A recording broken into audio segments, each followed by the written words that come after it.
just got off the phone with Lori. So we're gonna head up there, and no, she's not gonna head up there.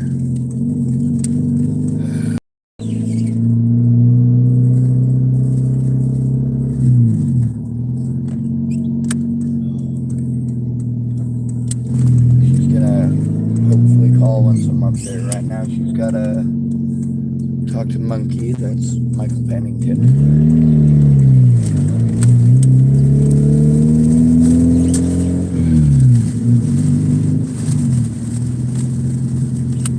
People need to stop trying to force me to make decisions. They need to find out what's going on first. They need to stop trying to talk me out of turning in their friends and coworkers, because that's illegal as fuck. And they need to stop taking my money, and yours too. I was sent to them because they're supposed to help people who are disabled. They're being harmed. But no, that's not what's happening. Instead, I'm in the same place I was 6 months ago. They're ignoring all of the important stuff. Like, hey, they all have a fucking room. Every one of them. I've been in some of those rooms, but they only do it with somebody in there. The person may walk out for a couple of minutes. They might hand you a pencil and a piece of paper, but there's no place to sit down in peace and quiet and write it out.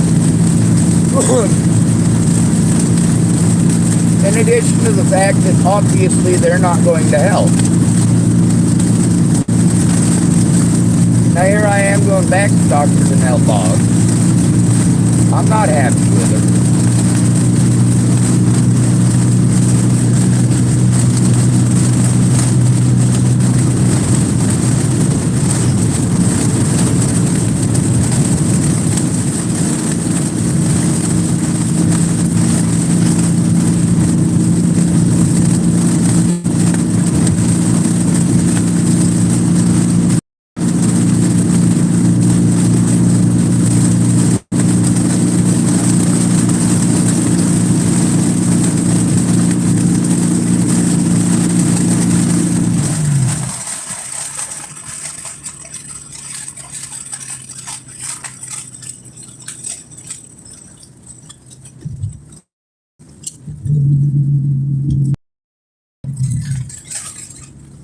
Oh, wait, no. This thing.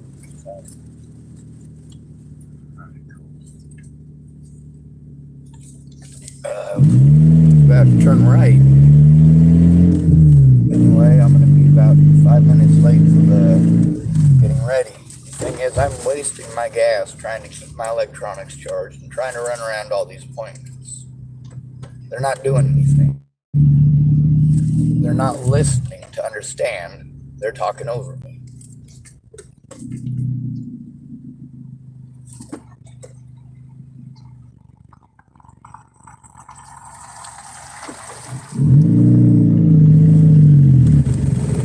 Now, Lori, she does get a sort of a free pass, although she does understand that, you know, being treated the way that she's treated me too. So it's a matter of whether or not they make the connection, if and when.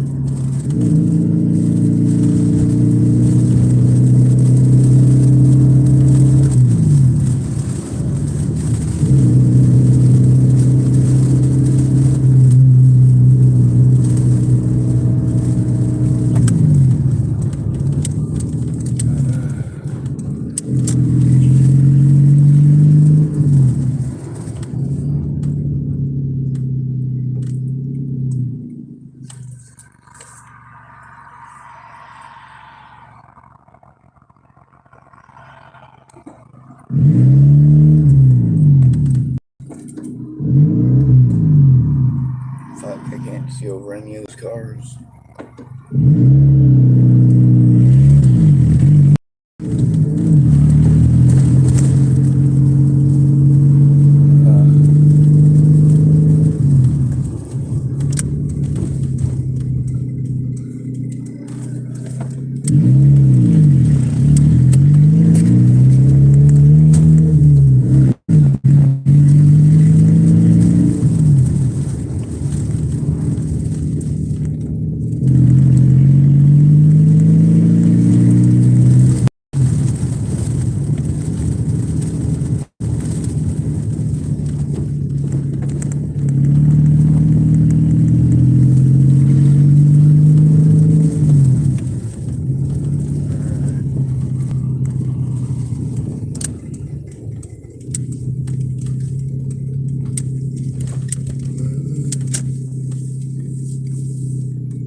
much battery I got? 45%.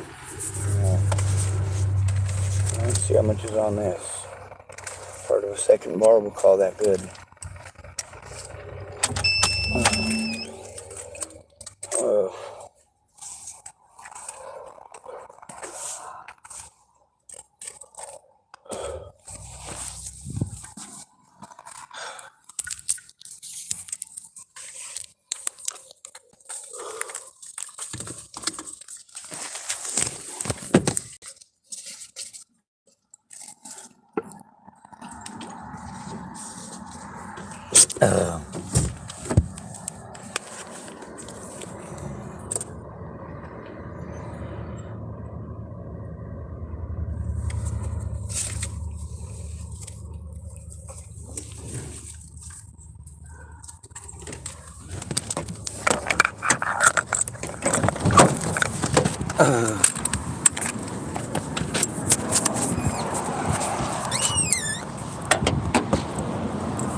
Make sure I got everything.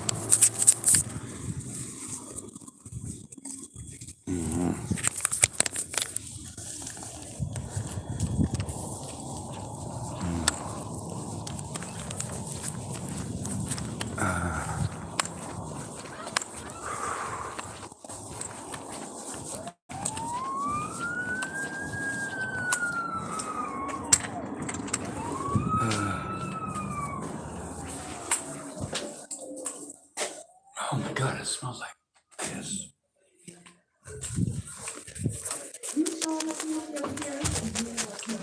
Smells like somebody urinated in the front. While I'm recording, you got any important questions for personal information? I can write it down. Okay. All right, Sean, what's your date of birth? October 18th, 1980. 18th, right? Yep.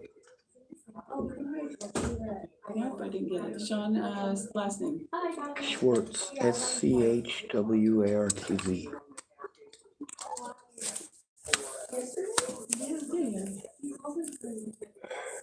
No, I have a lot that one. I got him twice. She got him once. You got him once. Well, the first time I was like, okay, I got it done. Okay. And then the second time I talked to him, he's like, well, who else did it say? Oh, is it Candy Crush? I still love Ron and Lorna. You are almost done, Sean.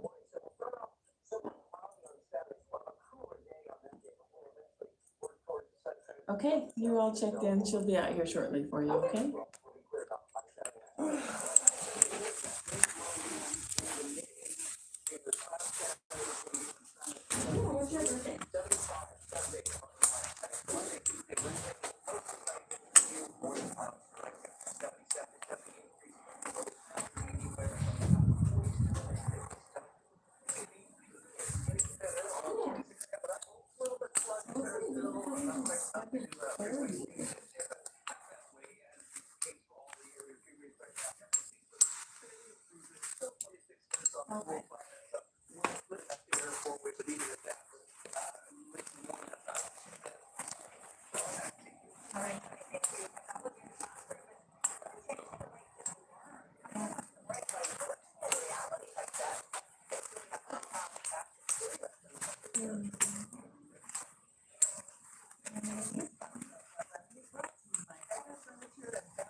Just one second.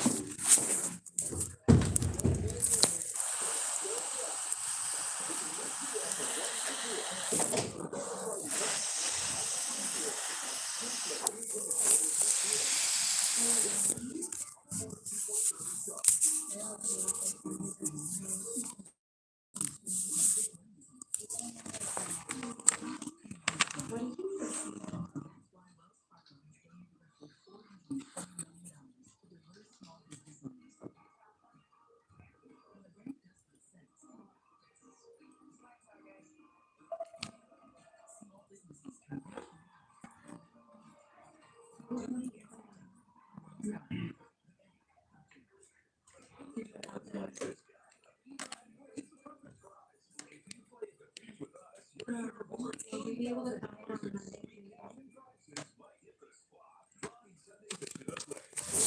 Hi, Gerald, this is Margaret from the Community Health Center. I sent the request program. Anybody know that?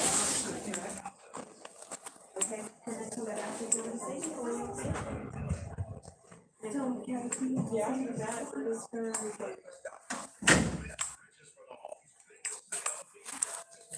Oh, it's been, we're talking about the time that we're going to be available.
What is the one? So why is it just now? That sounds weird. I'm curious, Because don't you just get them back right away? yeah, it's the same bill. It's just a different monthly sequence. Don't make them pretty. What's under this corner? How can I help you? It is like a tropical medication. Oh, Okay, she is, I can send you back on now. Or did you have a question on it? Okay, I'll send you right to extension, okay?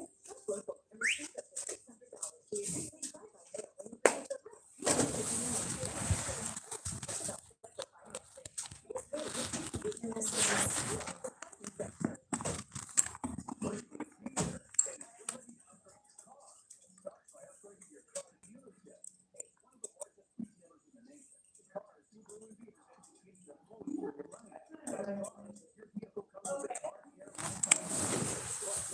Oh, oh.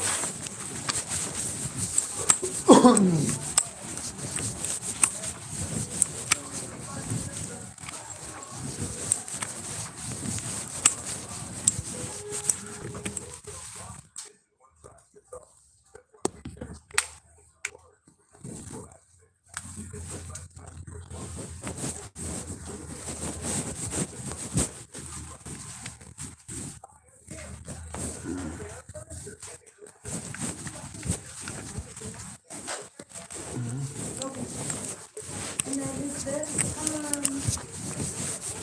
554, this number in the veterinary too?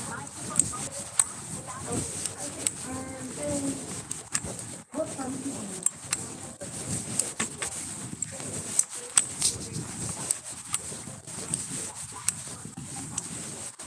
Telephone.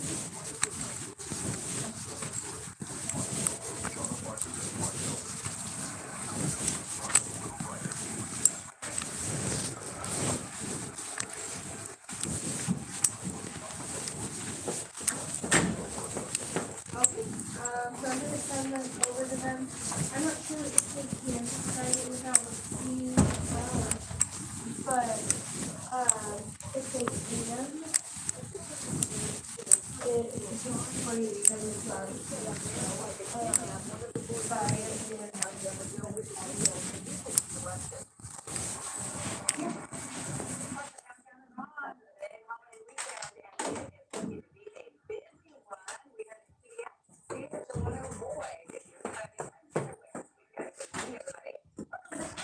I'll do a little code. A little code. One second. Oh, never mind.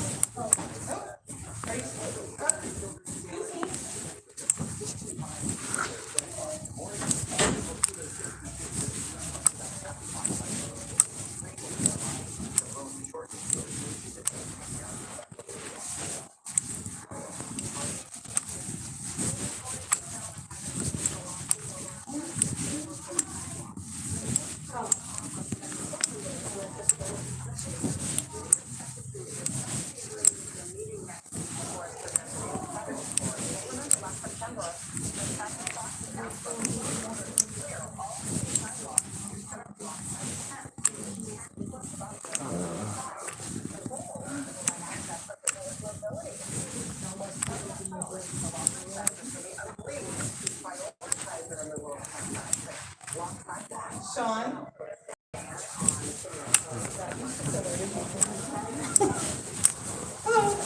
Hello. Go this way.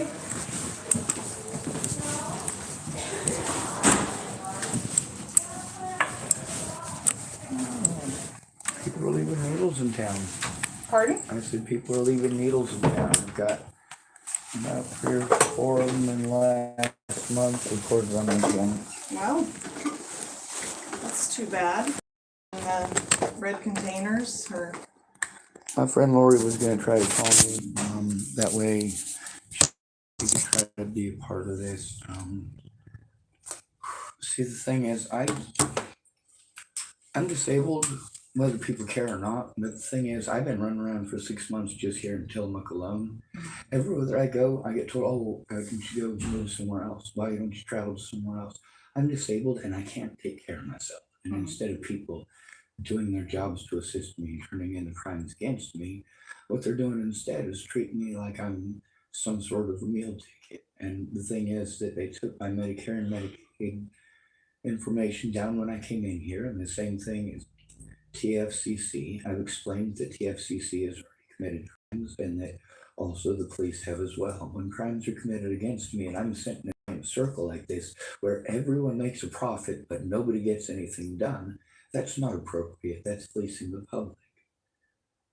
My disabilities, I can't turn them off. So instead of everyone exploiting my disabilities in order to make profit, they need to do their jobs as mandated reporters. And that's the issue that I had all growing up. That's the issue that I had all as an adult. It is very rare, especially as a male, that somebody is going to do something about it. Then there's the mentally ill thing, right? You pretend that I'm not mentally ill so that my rights as a mentally ill person can be denied. But then my rights as a human being are denied as well. It's supposed to overlap, and legally it does overlap. But the problem is that we've got human beings and they're greedy. I'm not just frustrated, I'm sick of everything that I have to deal with and the fact that I don't have a safe place for me to sit down and just write this stuff out. Well, I don't blame you for being frustrated. It doesn't matter if you blame me or not. That's what I'm not getting across is that I don't care what your opinion is. I don't care what any of your opinions are. I'm doing as instructed. I'm running around like a chicken with my head cut off, spending all of my resources, all of my money to supposedly free services. It doesn't cost free for me to drive here or to drive to any of those other places or to try to maintain the telephone and the vehicle and storage and to try to maintain the post office thing. I can't do those things for myself. I'm in a constant state of crisis. But instead of doing something about that, everybody preys on it. Everyone. I mean, it's not difficult to understand that when somebody is stuck in a state of crisis and they're stuck in public and there's a bunch of noises going on, they're not going to be able to function. My physical disabilities prevent me from doing a lot of things. My mental disabilities are the result of a lot of abuse.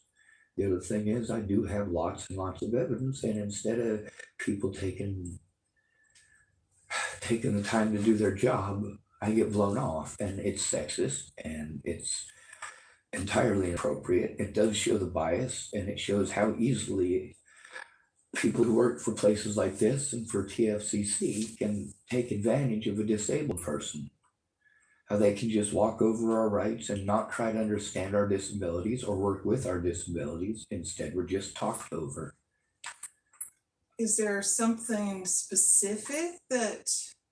There's lots of specific things, but what I'm trying to get the point across to right now is that I've been through 6 years of having my rights denied because I'm disabled. I had 6 years of everybody, literally everybody, who is a professional that I have to go to committing crimes. I can't turn off my disabilities. There are no accommodations made for my disabilities, and forcing me to go back to the people who committed the crimes against me to begin with to turn in crimes is also illegal. The number of times that I've been threatened, harassed, and intimidated by cops in this town is not okay. I've been assaulted more than once in this town. The only ones that I ever bring up or make a big stink about are the ones where it's somebody's name who I know because, well, those are the only ones they care about. They want me to do their jobs. They'll look for all sorts of, unarmed, people with no faces, basically. You see them, they're always posting them up. This person stole this from this gas station, and you're looking at it, and you're like, it's not a quality picture, and they're wanting us to help find this guy. And meanwhile, these police can't do their jobs when they literally talk to the person that was doing this to me. I mean, not meanwhile.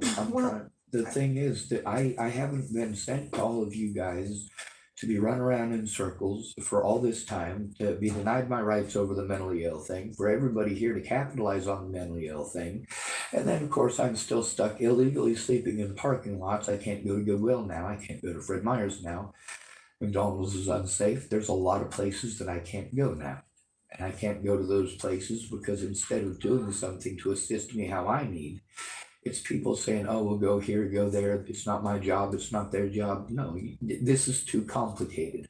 I literally can't take care of myself because things are so complicated. And then I have to have a whole bunch of people I got to run around to instead of getting a mandated reporter, which is what I'm sent here for. I'm being signed up for therapy, and I'm having back for therapy in 30 days, and another 30 days, and another 30 days, and this is not okay.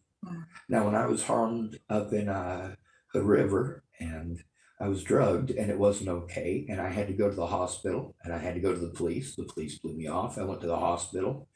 Now, the hospital, they did test me, thank goodness. They found out what was in my system. Thank goodness it wasn't fentanyl. But they're supposed to call the cops, and they're supposed to call social services. Instead, the doctor had me call another service. The lady who ran the place, her name was Courtney, and she got a real bad attitude with me. I had to work with one of her coworkers, Marcus Ibarra, when I tried to turn in the situation with that lady Jamie getting punched in the head in the Dalles, Oregon, one town over. Everywhere I go, I get sent by these services around in circles to all the other services before being told to go to another town. And then when I go to the other town, I'm told, well, we can't do anything because of jurisdiction. That is incorrect. The crimes committed against me are not okay. And it is a crime to send me elsewheres. And it is a crime to send me back to the places that are committed crimes against me. So why am I still doing this?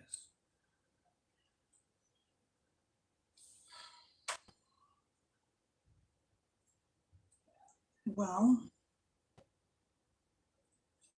I wish I knew what I specifically could do as a behavioral health clinician.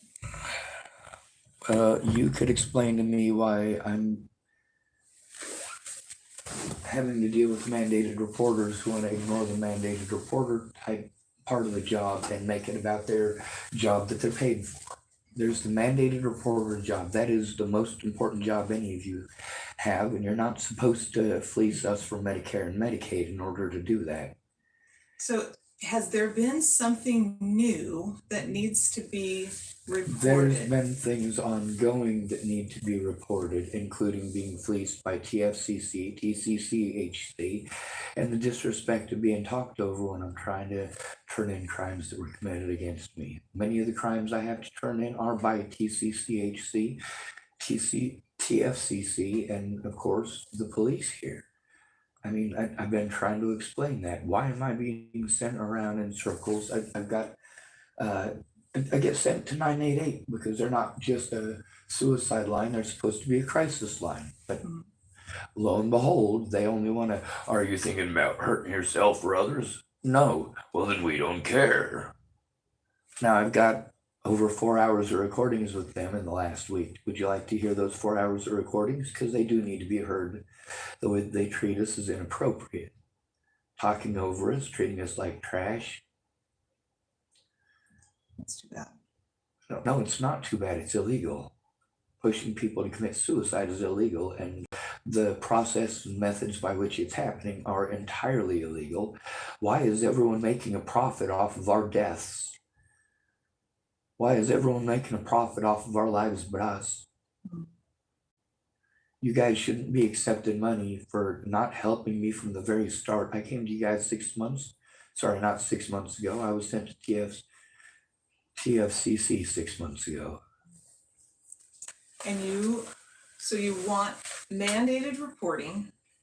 What is mandated reporting going to do for you? It's going to help me turn in the crimes that have been committed against me. You need to look at the harm that it's caused, and nobody does that. It becomes a talking station where people want to redirect what it is that I'm saying and make it about them and make it about what they want. This isn't about what you want. It's not about what the police want. It's not about anybody except for the victim. And I have been entirely disrespected through all of this and treated like I'm the one who's being disrespectful. Now, many of the people that I've talked with, they're recorded on my channel, or they're recorded on my phone, or they're recorded on my computer when I can have access to a computer, but I don't have a place where I can do that. Instead of pushing me to the library or any other place, I need a safe and quiet environment to do that in. A safe and quiet environment, that's not difficult. But now, with people not helping with my actual needs, people ignoring my actual disabilities and the fact that I do actually need assistance. I cannot do these things myself. And the fact that I'm running around all these mental health services that should know this. The assault at the hospital, it needed to be turned in, and it needed to be turned in appropriately. And for me to run around after trying to turn that in, for them to tell me that it wasn't turned in properly, it wasn't turned in properly because, first of all, it wasn't taken seriously. Second of all, the officer jotted down a couple of notes and then put it in his pocket, and I didn't expect him to do anything. I mean, he was there the day that Officer Lotham and the first real issue with Molly happened. Now, a month later, month and a half later, when the situation happened and it was Officer Sadler that was there, same thing, didn't investigate, didn't try, and I was harmed. This isn't okay. I got all of my stuff dumped on me a couple weeks ago. The lady who was claiming that she was going to watch it has got some real mental problems. The guy that she was having stay with her just dropped all my stuff off on me at Fred Meyer's. So then Fred Meyer's was telling me I can't be there. Now, instead of me having to explain to you that homeless people are harmed, you should be well aware of this. You probably have a lot of homeless people who come in and give you the same complaints that I do, that we're being sent to you because we're being harmed, and then the police tell us to go to you. Mhm. And then you guys want to argue with us as if we're retarded, and that's not okay either. And by you guys, I mean every mental health professional. Now, I get that you guys have questions, and that's why it's important to listen to the victim and then ask questions. Right now, I'm trying to make complaints about tcchc, TFFC, and every single interaction that I've had here, because every time I've explained that I have disabilities, they're being ignored and exploited. My disability money is being exploited. I can't defend myself, and I'm having to depend on desperate people because I'm in a desperate situation, and those are the only people who aren't profiting off of this. So there's really no incentive for them to help me because all of my money is going to travel to talk to you guys. My time is eaten up going to talk to you guys, and I have to do this alone over and over again. Still, nobody has taken a look at the situation that I live in or tried to understand how my disabilities prevent me from functioning in that environment or out in public. And then there's the fact that I'm doing what I'm instructed to do. I'm doing it alone, though. It is against the law to make me do this alone. I literally can't take care of myself. Now, the other thing is, it's not okay for people to try to redirect everything that I'm saying to make it so that it's not their job or it's not a crime if they talk over me or if they disrespect me or if they yell at me. As a professional, I'm supposed to accept that these professionals are yelling at me or raising their voices or elevating their speech over me or trying to talk in circles because they're literally not wanting to hear the crimes that are committed against me. So I'm trying to spend this whole session here explaining that accommodations need to be made for my disabilities instead of me being taken advantage of because of my disabilities. I do have access to a lot of the evidence from other places, and instead of blowing that off as if it doesn't matter, it does matter. Instead of saying don't live in the past, people need to understand that the past does affect us every day. Having to take an ambulance ride because you were assaulted by a police officer and you were put into custody, and of course they got to drop the charge. But that doesn't matter, does it? No, they're going to charge you, even though it's against the law for them to do so. And that does affect your credit, it affects your bills, and they want their money. Now, the fact that every time that I have to try to turn in a crime, I'm either redirected to mental health or I'm blown off entirely and they don't follow procedure. And then I go in to try to turn them in. I don't have any way to process the evidence still because none of you are assisting me with that.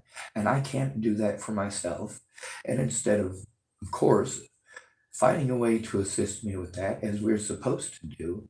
It's, hey, how's a way for us to make a profit off of Sean, but for him to still be out there for 3 more weeks, taking more abuse and having to be more afraid, forcing me into that environment to begin with is abuse, leaving me in that environment is abuse.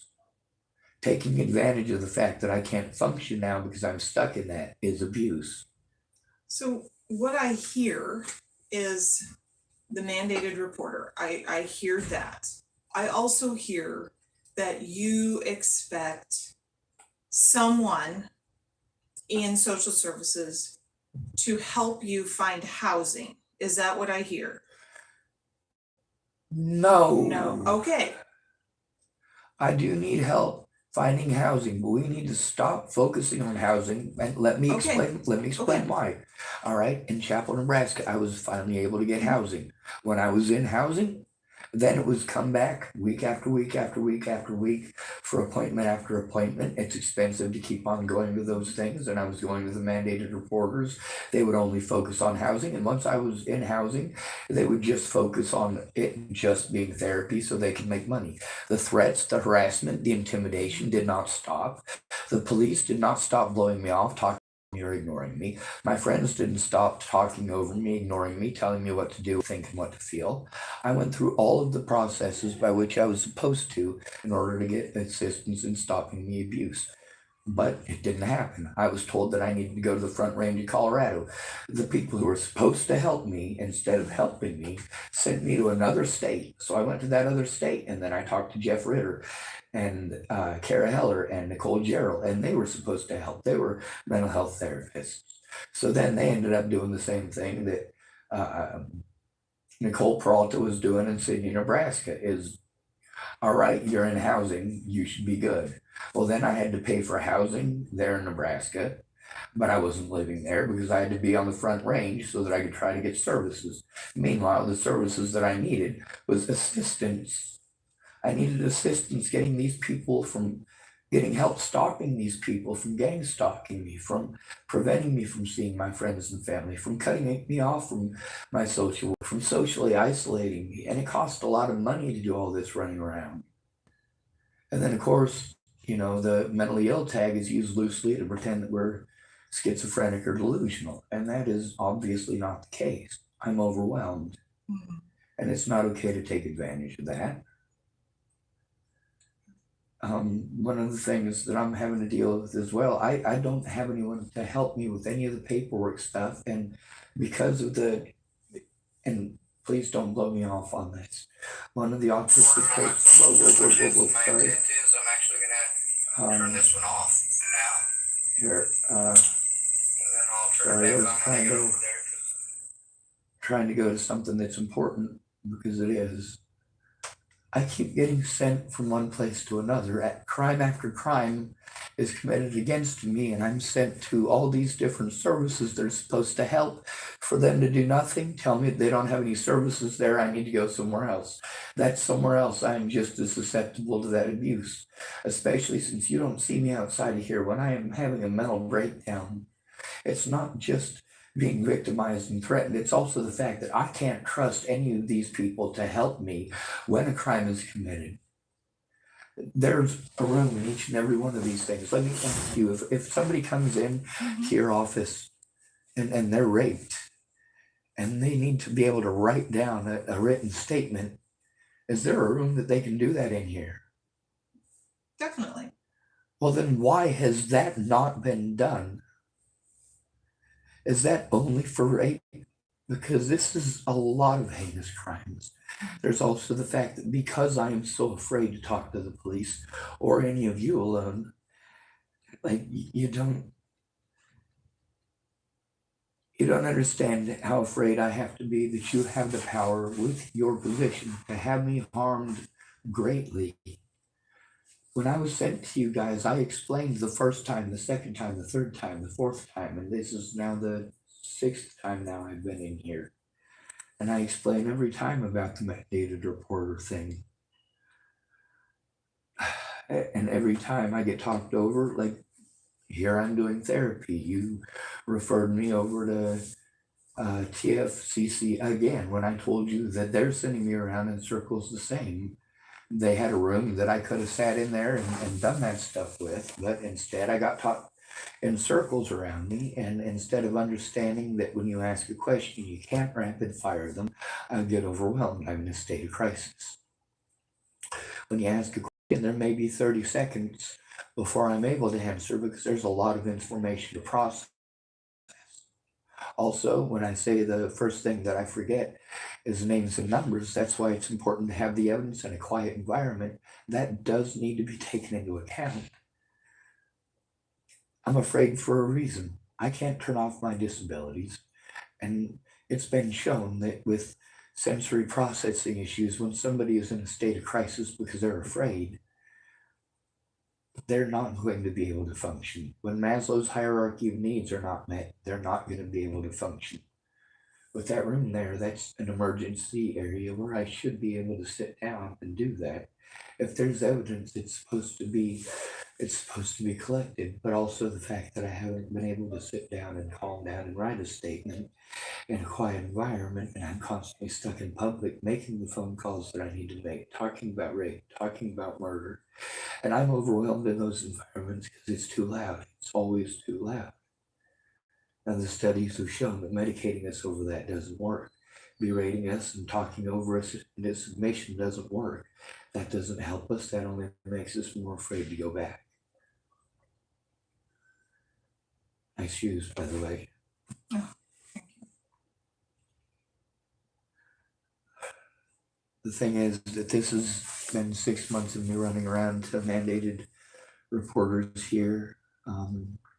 And I'm going to get my money taken away from disability now because I can't do what I need to with the Direct Express card because I'm overwhelmed and I can't function. And my mailbox, I'm not able to find a key for it. And the conditions that I'm living in are abhorrent. I get treated like, because people aren't arresting me for being illegally forced to live illegally in parking lots. I get treated like they're doing me a favor by not arresting me and not harassing me, but a lot of other people do. When there's harm. Yes, sorry. Your 10:30 is here. Oh, thanks a lot. I need that room and I need to have access to sit there and write what I need to. And my friend Lori, I'm only here for half an hour. Yeah, I came here every time because I needed a mandated reporter. I was gonna show you the recording with me and Marcia Estrada in Nebraska. Ma'am, I can't keep doing this. I'm going right back out there. I'm out of gas. I've been running out every parking lot here. I can't just keep doing this. I have to keep seeing people who have threatened, harassed, or intimidated me all over town. I don't have any gas to move anywhere else. All of my money has been thrown into running the places like this. I'm broke, and you guys are making a profit off of it, and that's not okay. From the very start, I was sent here because I am an at-risk adult in crisis, and I can't function. And ever since I first came here, all of you, and that does include you, Dr. Danell. You're asking for help. That's exactly what I'm here for. Not asking for help. I'm trying to tried to turn in the crimes that were committed against me when I first got here. Someone was supposed to. I got the same thing with the services in the Dalles, Oregon. I got the same thing with the services in Hood River, the same thing in Chapel, Nebraska. Meanwhile, all of these people got to do is collect money off of pretending they're going to help me. They never do the job as a mandated reporter. It's always somebody else's job. And leaving me with that guy right after I talked to you last time, I had to come back and explain, hey, I need you to do your jobs as mandated reporters. I need a room to do this in. That officer, he came in, Trent Olson, like I said, he was the one when I first had to talk to the police about the situation with Molly. There were a lot of witnesses then too. They never tried to investigate, never tried talking to him, talked over me, redirected it. And yes, I do need housing, absolutely. But first and foremost, I need to know that I'm not going to be harmed. I need emergency housing because I am that at risk of an adult. And just because I don't have panic attacks in your office, because you kind of sort of listen, and because in your office I don't have to hear all that extraneous noise, the moment I get out there, I can't think over it. And it's always been like that. No matter how high my IQ is, it's easy to talk over me. So I need emergency housing because of the risks against me, and the crimes that have been committed against me are proof of that. The fact that they are recorded and nobody has assisted me with the electronic stuff, despite the fact that I explain I have electronic issues. And despite the fact that so many crimes have been committed against me that have deprived me of my housing and of my money and of my disability money, and instead of instead of understanding that these things are happening because I can't do them for myself, I keep getting treated like I'm not trying. I can't turn off autism, and people need to learn about that, learn that we're all different instead of pretending like I'm a snowflake who just doesn't want to do anything. Because I have literally thousands of calls and literally over 100 visits with therapists and people who are supposed to be caseworkers. The words that I was being told that you were supposed to be because you're a doctor when I was trying to call the services yesterday and the day before, according to them, you being a doctor makes you, what do they call it? They were trying to force you to be my primary care provider, according to them. Like, that's the thing about forcing me to make decisions is that these people aren't listening to the consequences or the fact that I have to make those decisions, sure, but I need to make them with help, informed decisions instead of people trying to force me to do something that I'm literally not capable of doing by myself and have been instructed not to do so by myself or for myself without somebody present because I'm too easy to take advantage of. I'm too easy to be talked over. I never once came here for therapy. I was never once sent here for therapy. Did you send me to TFCC for therapy? No, I sent you there for case management. Well, you know what? When I went there, and I have that recorded too. I talked to them at least 3 or 4 times. I had to explain to them that I was not there for therapy. And they said, well, all we can do is sign you up for therapy. And you got to do the intake stuff. And that's the thing about me being an at-risk and disabled adult. The instructions for that is that when we're being harmed, we're supposed to go to mental health. And mental health sends us through a runaround so that they can make a profit and send us to these other places. So your referral was taken improperly and immorally the wrong way. The same thing with my referral here, because that's what I was sent here for, is case management. That's what one of the things they were trying to make you as well. Like, well, she's a doctor, she has to this and she has to that. And I say, well, according to the law, yes, you're right. And I've looked it up before I came in and talked to you. And yes, according to the law, you are correct, but also according to these loopholes that she's explaining and that these other people keep explaining, you are hobbling them at the wrists, you're hobbling them at the ankles, like you're hobbling us at the ankles, and they're complaining too. I have their complaints recorded, just like I have at least 100 people in this town's complaints recorded, because I go to them because I'm scared and I try to explain to them what's going on with me, that I'm scared and I do need this help. And they start telling me about them going through this as well. And then they tell me, hey, did you go to TFCC? Yes, I did. Well, are they giving you therapy? Yep, that's what they did to me. Yeah, that's what they did to me too. Like, the cops send us to you guys for a reason. They don't want to do their job, and that is against the law for them to do to begin with. When we have a mental issue, they're supposed to call you guys and Adult Protective Services, and you guys are supposed to come do something about our safety. My sensory processing issues mean that at any point in time I could have a mental and be arrested or be taken in on a mental health hold, a suicide watch, and that's all that happened with TFCC when I tried to. The day that I was assaulted on January 28th at the hospital here, it was over an assault. And I'm sorry, my words aren't coming together right, but I'm scared. I'm eating up somebody else's time, and I need my safety, something to be done about it. I need help getting my money back. I can't live on this. Many of the officers that I tried to turn in are now in prison, and even then I'm blown off. And I know you're gonna get irritated with this question. You've talked with CARE. Yes, ma'am. Are you on any wait lists for housing? Like for the new apartments, for Willett Apartments, do you know? I had filled stuff out with Tides of Change, with TFCC and another lady from TFCC, and I've also filled paperwork out twice at CARE, and I've also I believe Northwest Senior and Disabilities. Literally, that's all they're doing. I'm sent to all these people Always to just as fill out. mandated reporters. They're all having me fill out the housing paperwork. Okay, The chapel thing, the housing paperwork, once I was in housing, they ignored it. yeah, I got into housing again after Natalie was killed, and same thing. yeah. I've been gang stalked this entire time. I have evidence of it, and nobody will look at it or help me process it, and my disabilities prevent it. As soon as I go out that door, I'm stuck in hell. That's how it is for me. Literally how it is for me. Have you talked with anybody at CARE about what's going on with your social security?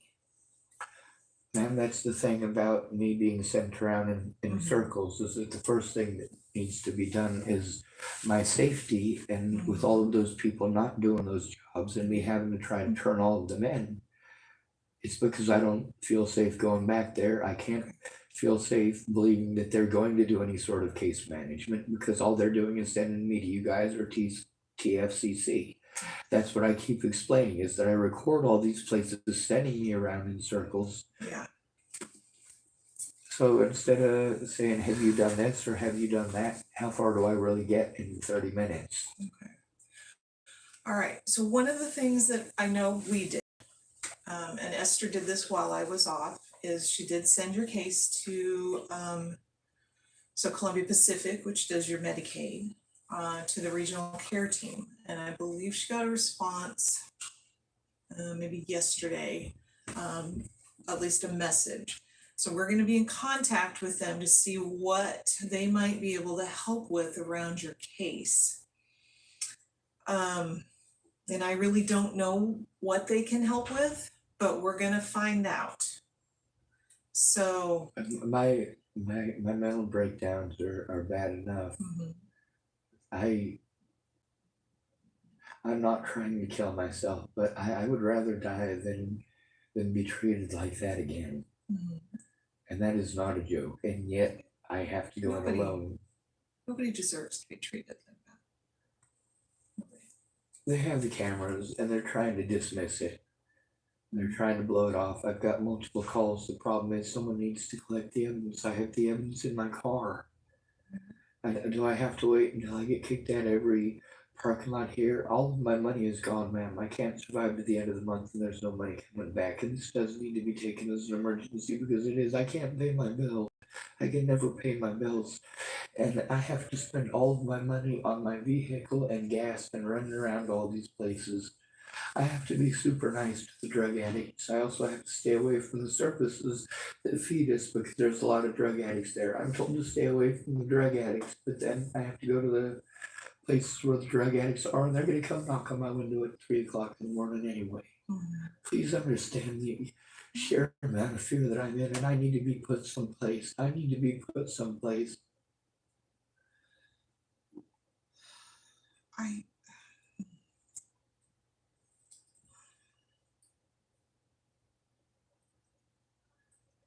I don't have anywhere to be able to put you. That is like, that's where my hands are tied.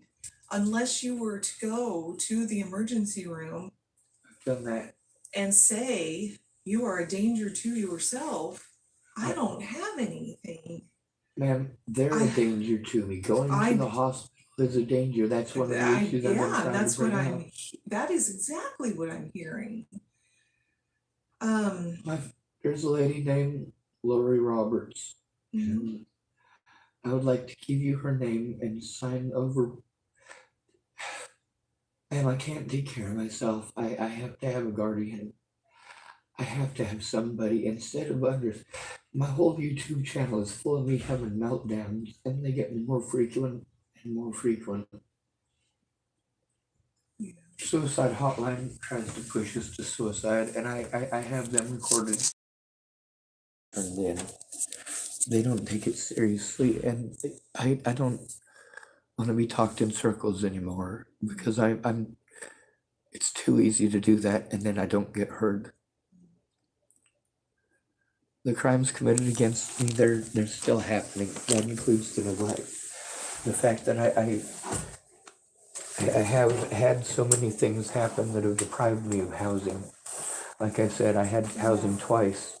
I was taken advantage of. The second time I had to actually break windows to try to force the cops to do something, because again, even though I was in housing, it didn't stop the threats, harassment, or the assaults by people like Chris Kurth or Carl Snell or Clint Snell or Sandy Fromm or any number of other people that I have recorded their voices, their friends, their families, people who knew what was going on. I have it all recorded.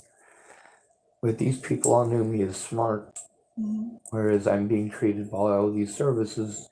I'm smart when it benefits them. I'm mentally retarded when it benefits them. If I'm trying to turn them in, I'm mentally ill. The rest of the time, I'm intelligent. I wish I had an idea.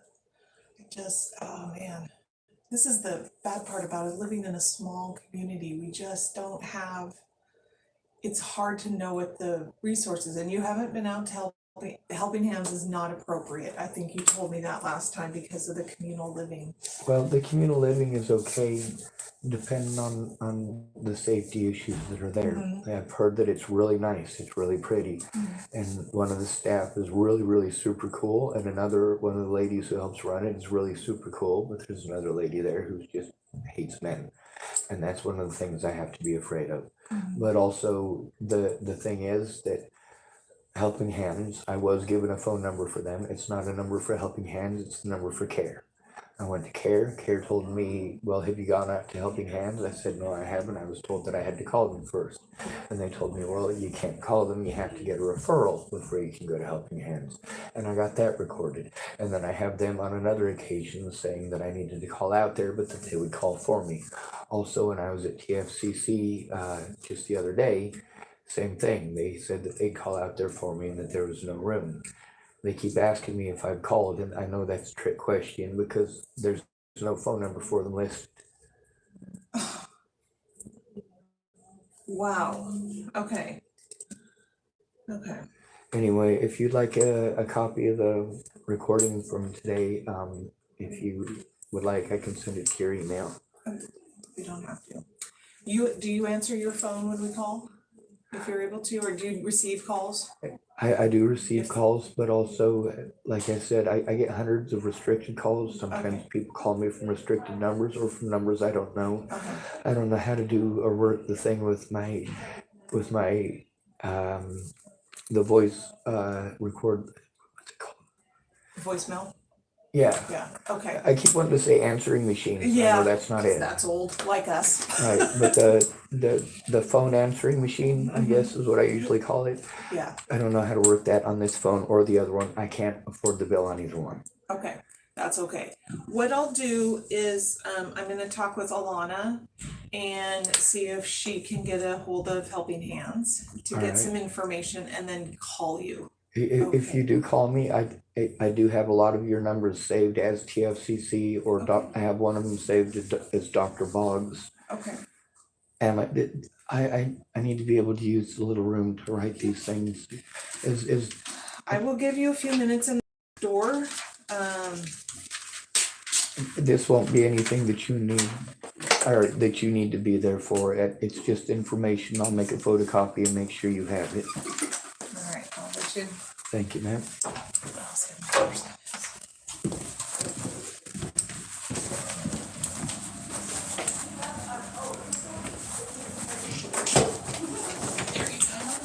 Thanks, ma'am.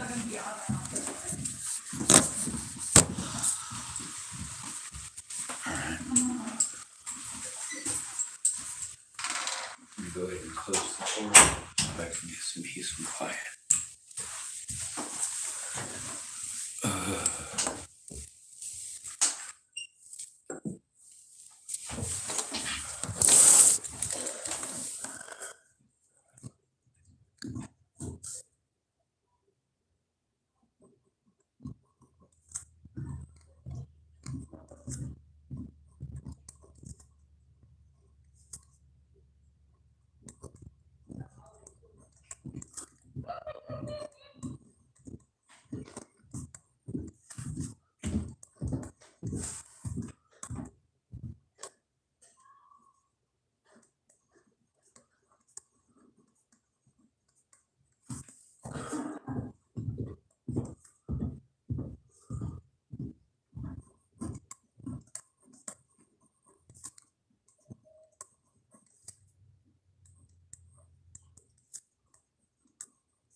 Hello?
Yes, ma'am. She's gonna check on Helping Hands. I'm gonna go check on one other thing for you, and I'll be right back. Yes, ma'am.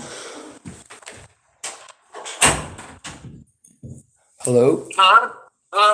Hey, I just had my appointment. I guess it's only a half an hour now. I thought it was 50 minutes, but I'm sitting in a room here. They allowed me a piece of paper. I'm listing down some of the issues that I'm needing to go through. Like the November 19th issue at the hospital and the assault at the hospital in January of this year. Also some of the other places I've been and the situation with jurisdiction and how they're playing head games with that. So I'm not sure. She said she's gonna go check on something for me real quick and then she'll be right back. Okay. So if you wanna stick on the phone a little bit, and I've actually got this being recorded live, so it is live. I can of course forward you a copy of that to your Facebook Messenger too as soon as I'm done with it.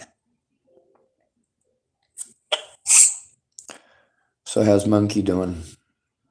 I don't know. Like, he blocked me and shit, so it's like, it's obvious that you're concealing something. You know what I mean? Yeah. And then, like, you don't just block, like, your fucking spouse, whatever, you know?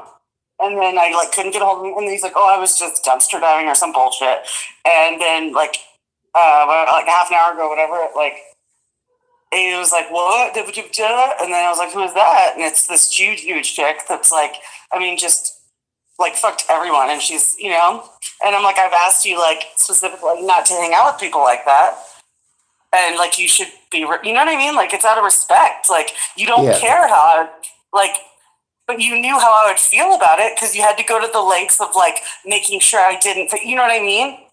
Yeah. So that means you're guilty, bro. That's what that means. He's like, I wasn't doing anything. Yeah, you were, because you otherwise you wouldn't have known.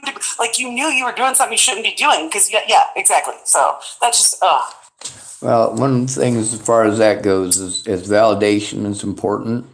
You know, a lot of people, they want validation if there's an issue, or they want to see, see it to believe it. And a lot of people, when it becomes a major issue, they're like, I don't want to get involved. That's between you two. And most of the time I say that's the way it should be. But sometimes it gets, well, if it gets violent, that's when I usually get involved. I try to help people get out of that.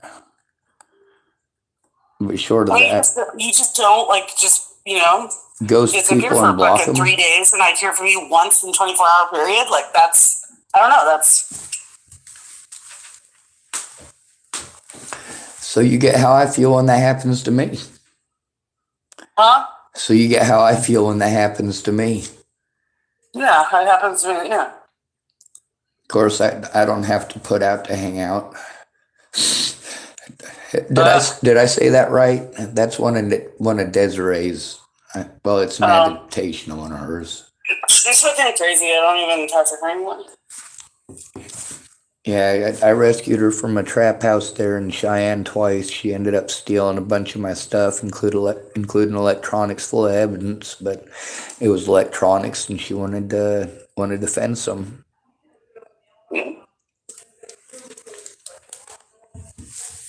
I'm trying to write down the names of all the useless people that I had to go to and where they're at. Making a little section on that.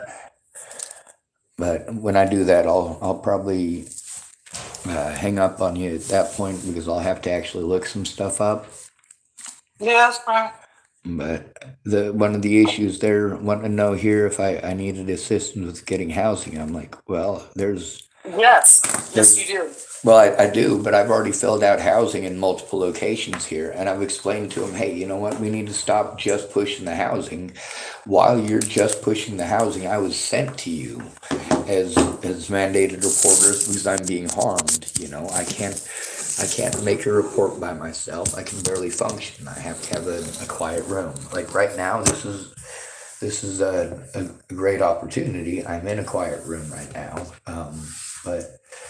This is the first time here I'm at the tcchc. Do you have a pen handy? I don't. All right. Well, I'll message this stuff afterwards. tcchc. It's Tillamook County Community Health Center.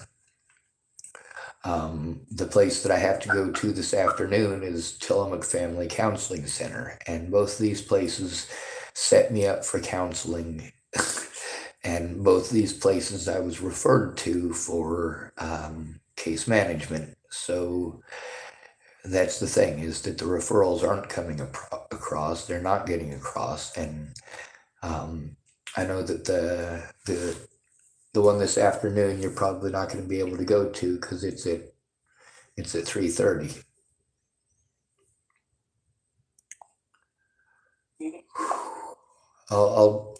I'll try to get a hold of you.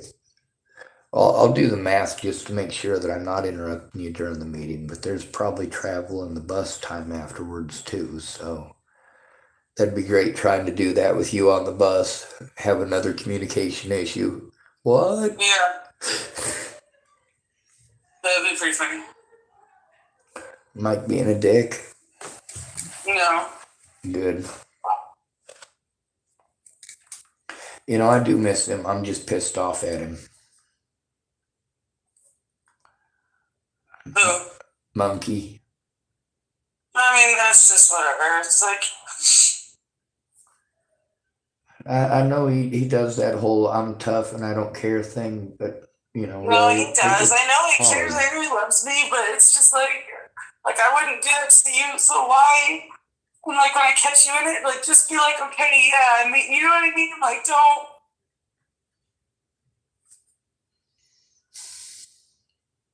Yes, ma'am. Oh. I'm sorry for making it worse. Just, I don't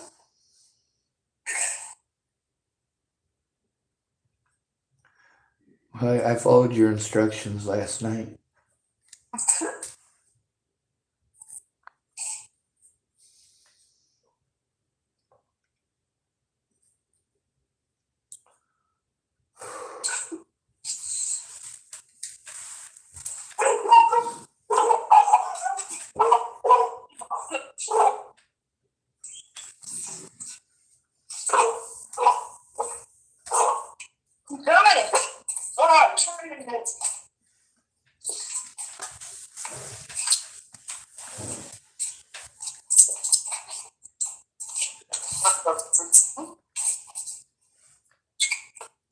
Boy, it takes you for fucking.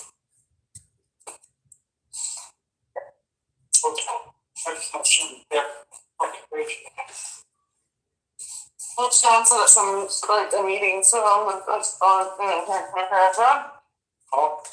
That's like, we're at a meeting with him to like there's I'll be coming there for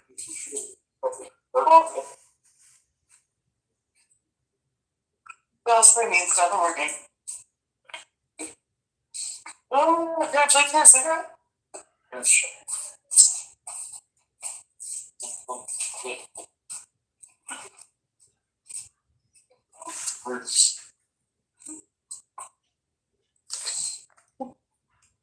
Yeah, we missed my meeting this morning, but I got another one this afternoon at another place where they're fleecing us. They keep doing the same thing here they were doing in Colorado. Sending us around in circles, and they're expensive, and they're supposed to be to help us, and then they end up just costing us money and time. Yeah.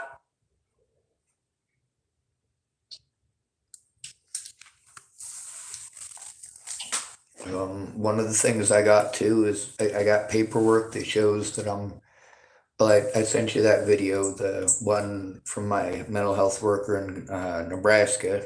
She says outright that I'm not schizophrenic, that I'm not delusional, that I'm not bipolar.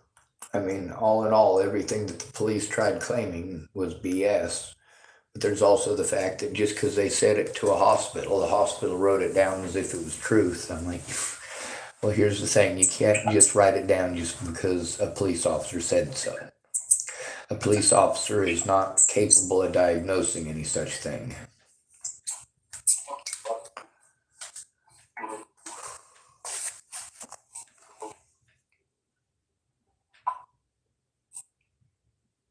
Is that Monkey? Yeah, he just got back. Hey, hi. Hi, John. Hey, so was it the news media that you talked to about me when Natalie disappeared? Yeah, I yelled at everybody on there because they didn't know you, and they fucking shouldn't be talking a bunch of shit. Well, they still gang stalk me, not just the media. I mean, there's stuff made almost every day. I have to scream at the top of my lungs because these people are vermicious. I haven't been able to go back and see you guys since over a year before Natalie was killed because of this crap. Well, her dad paid her boyfriend to do that shit. I've had a lot of people tell me that. It wasn't her boyfriend, though. Was that Joseph Michael Lopez feller? Or are you saying he's just a patsy like everyone else does? Oh. I don't think it's that deep as far as conspiracies go, but yeah, her dad definitely had something to do with it. Okay, Sorry, doctor. okay.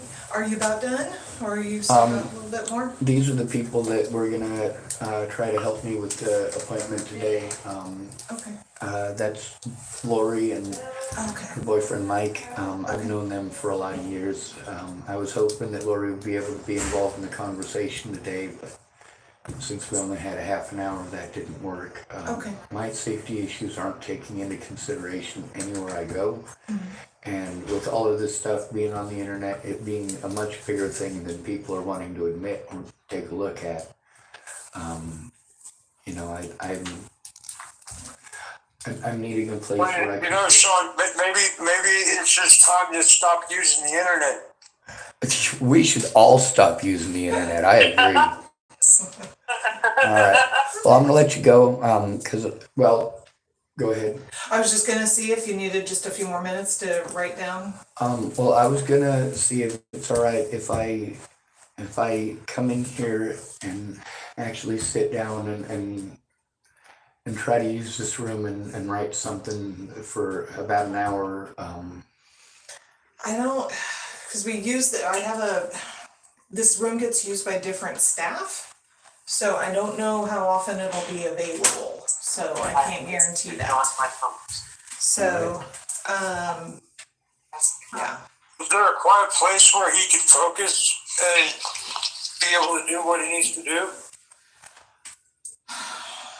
Do you go to the library or are you not allowed there? I do, but the thing is, I can't carry my evidence in and out of there every day. I do go in there and use the facilities often, but it's not as friendly here at the library as some other places, but it's far more friendly than others. The thing is, there's people who, because I've been here so long, I've got issues with them harassing me pretty much everywhere I go. Yeah.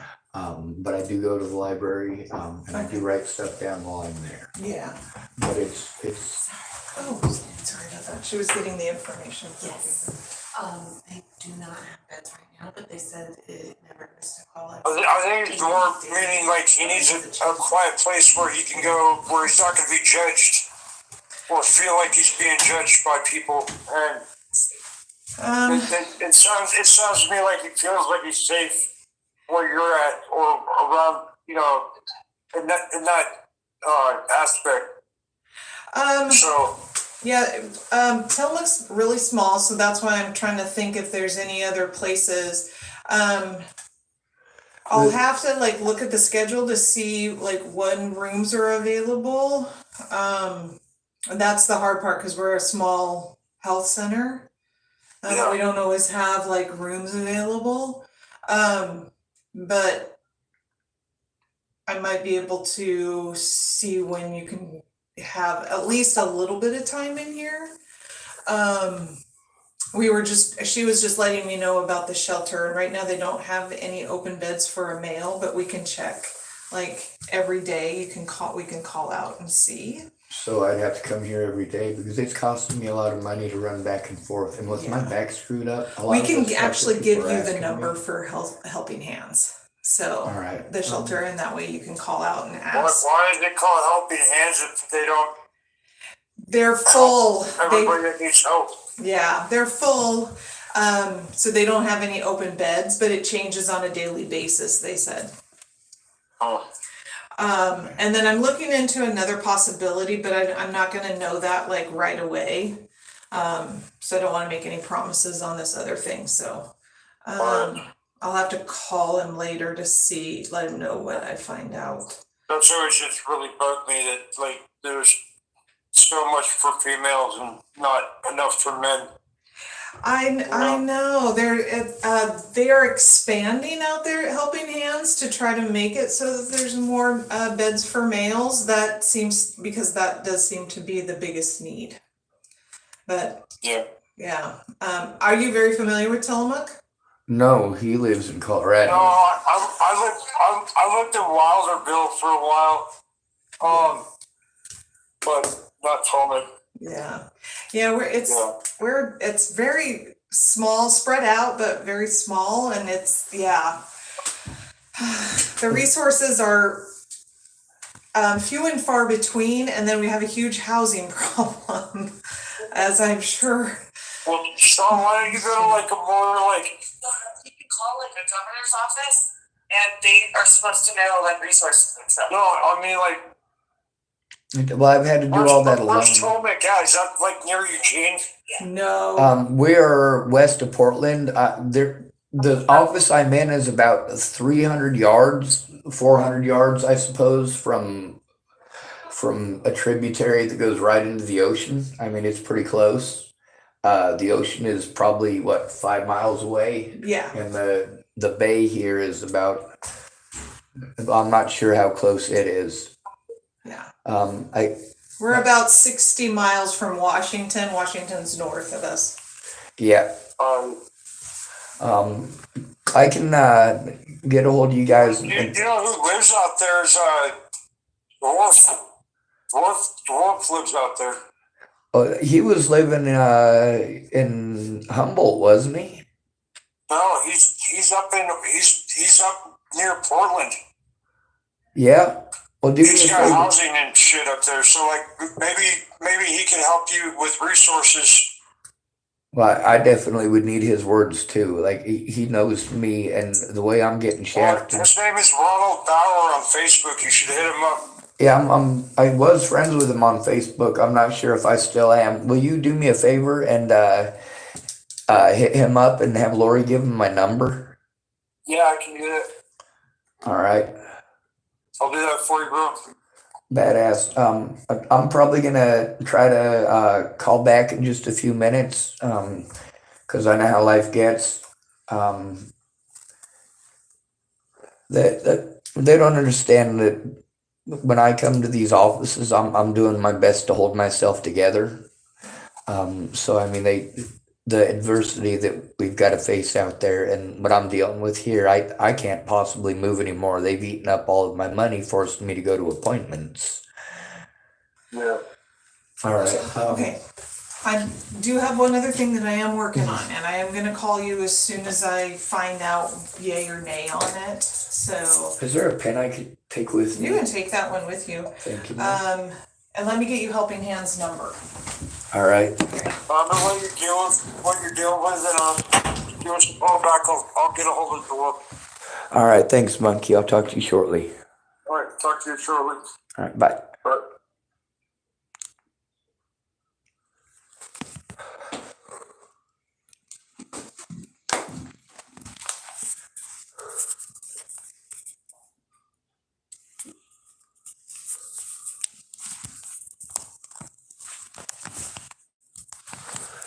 I don't rage people. I rage because I'm not being heard. It's because people aren't understanding. When they finally do understand, it really hits like a ton of bricks.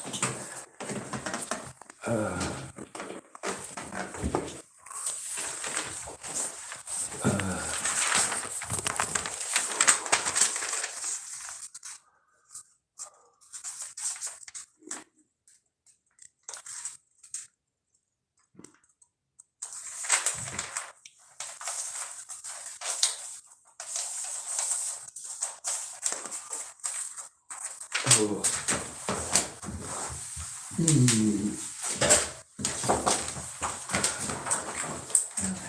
Here's this. So call daily out there. The thing about Helping Hands though, I know you don't have the gas, and you probably, well, this wouldn't work, leave the car anywhere. Exactly. See, at yes. least you know that part. I was gonna say that they have other shelters like up the coast, but yeah, you don't wanna leave your car anywhere. Well, the problem is I got a bunch of stuff invested in getting my vehicle legal here and getting getting post office box here and getting my driver's license changed over. That's one of the things about the lady who was trying to help me that ended up having a lot of mental issues. She was really nice, and the other thing that I'm worried about is that by the time that I realized that she was that mentally out there, I'm trying to not give away all of her personal stuff, but by the time I realized that, it was already too late. I'd already moved all my stuff out to her place. You've got a puzzle piece. Yes, I do. My son has autism. A lot of people's kids have autism, and that's one of the things that is so overwhelming, is that if you have somebody that you're stuck out in public who's autistic, that has sensory processing issues, we're criminals if we have a meltdown from that. So people don't understand. That's the thing that's why it is so important to get me somewhere safely, quickly, because I'm gonna get taken advantage of. It will happen.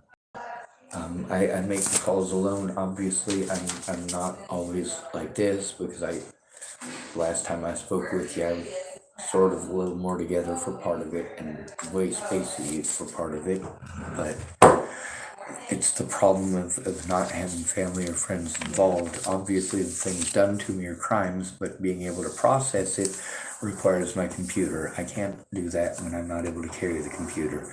Some of the stuff that I need to write down, that I can write down on a piece of paper, I can bring in, but I, again, need to know my stuff's gonna be safe. And now that there's people in town that don't like me, and they have gotten a hold of their friends and have harassed me, and some of the police officers have now taken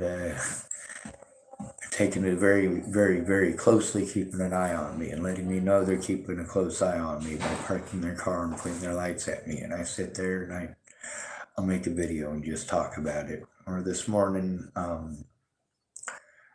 I took the license plate again of one of the vehicles that keeps driving around me, and it's one of the undercovers. It's one of the, they call it a gray. Oh, yeah. They got the blacks, grays, and whites. Yeah. And so it's an unmarked gray. It's got Oregon plates, and they came down this morning and drove around my vehicle and drove off. And I'm like, that's probably the fourth time this week. This time I'm going to take the license plate, and it's the same license plate as the one that was down at Safeway doing that. And I go, you know what? They're probably not messing with me. They're probably not doing this to mess with me. Oh, he did it again. And then I'd park somewhere else and another one would do it. I'm like, man, they need real crimes to take care of. Yeah. So the problem always with the police is that I'm homeless, and that bias will be used to harm us. The thing with Marcia Estrada, that's one of the things that I'm gonna write down and make sure I bring to you. All written down is Marcia Estrada did do her job as best as I am aware of while I was there. As far as I was aware, my caseworker was supposed to be Penny Cooper, but if that's the case, I've got Penny Cooper recorded committing a lot of crimes against me, including neglect and disabuse. I don't have a guardian, and although I'm able to hold it together right now, I may have a meltdown tonight that'll result in me being harmed again. And unless I pretend I'm gonna hurt myself, which I have had to do, they'll just let it happen. So if I get sent in on suicide watch, that discredits me. And that's one of the tools that's used a lot. Also, I have injuries with both of my legs, my right hip and my right wrist because of police officers.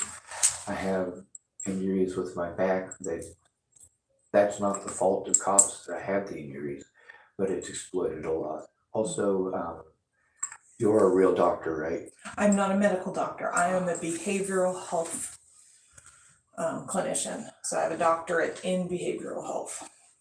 Well, I was gonna tell you, if you put your hand on my back and I stand up straight, you can feel one of my really super painful things. It's like 3 pops all in a row. One lady puked after touching it. She's like, "Whoa, I didn't know you were gonna do that."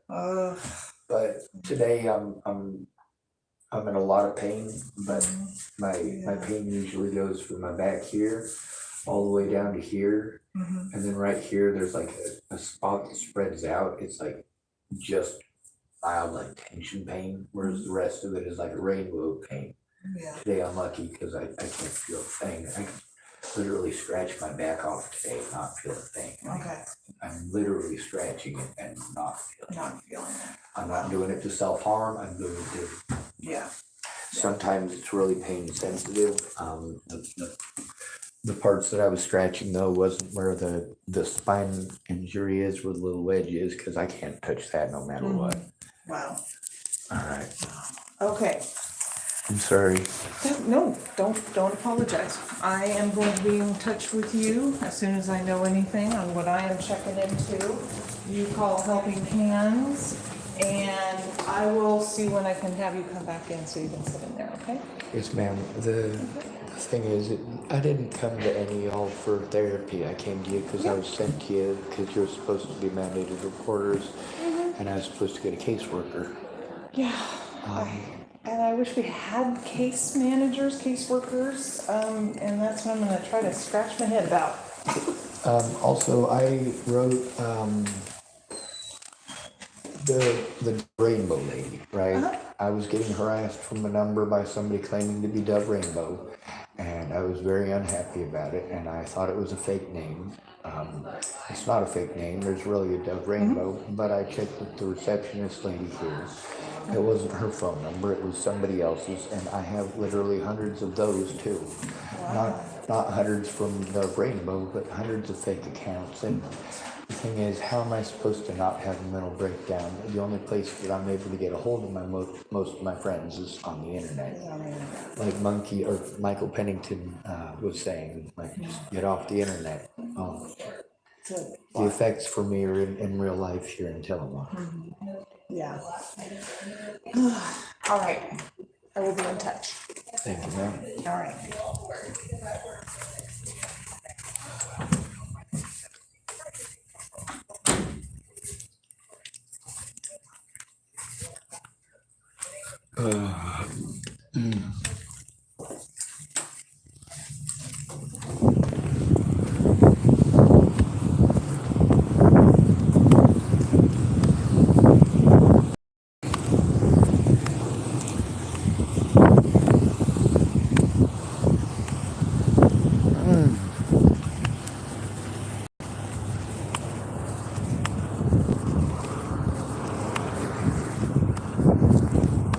Alright, so it should be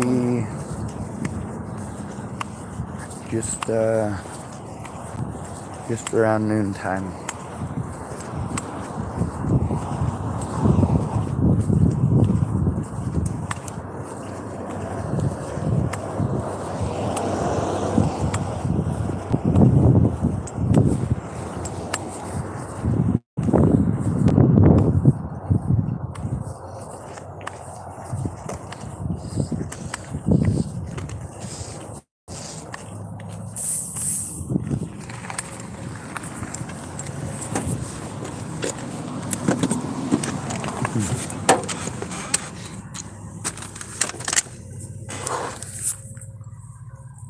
Immeasurable stupidity.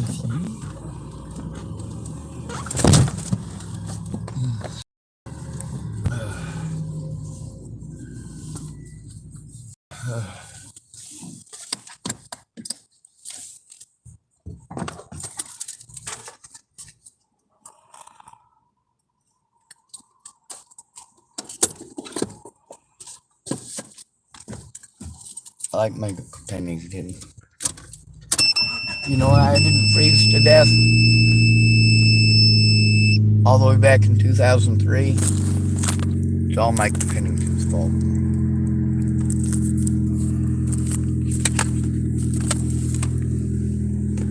Why didn't I end up dead in 2016? That's all Natalie Bollinger's fault.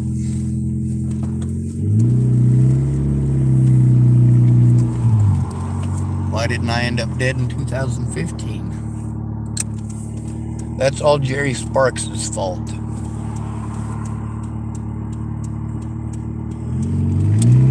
it wasn't for other people.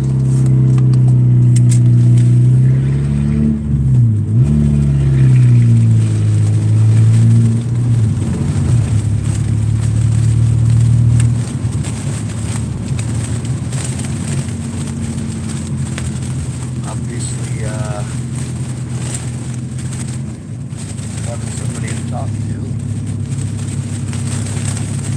last night did make a lot of difference, and I do try to explain that to people. Like, I can't be alone. It's messing with my head.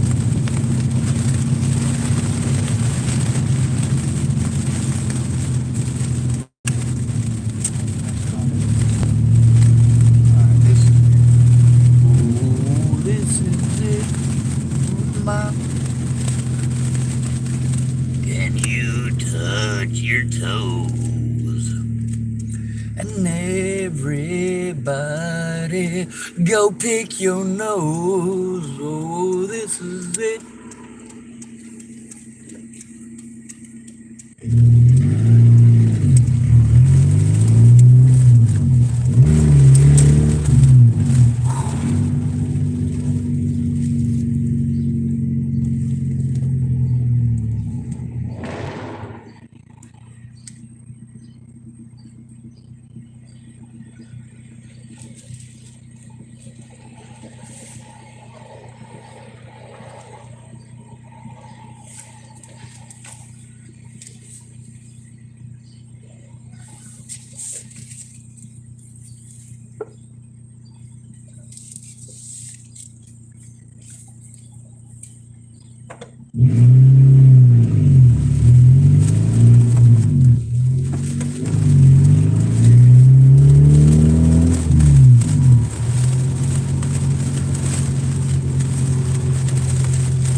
Uh,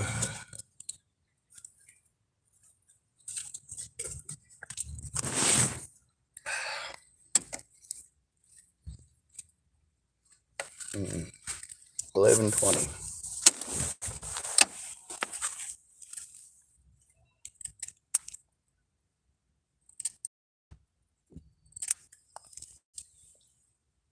Mm.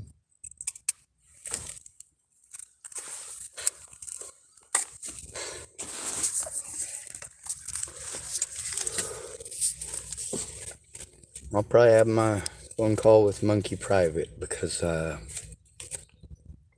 Monkey private.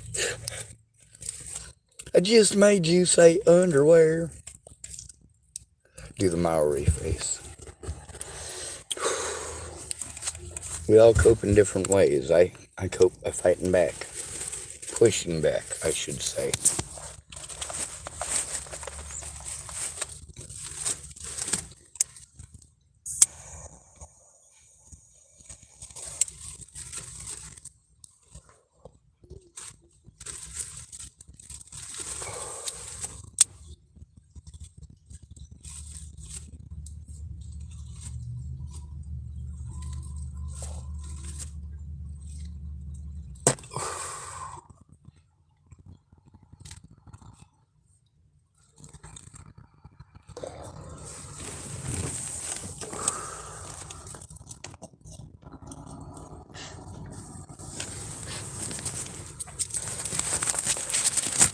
Yeah, when you're called mentally ill, nobody cares if you're harmed. They only care if you want to harm somebody.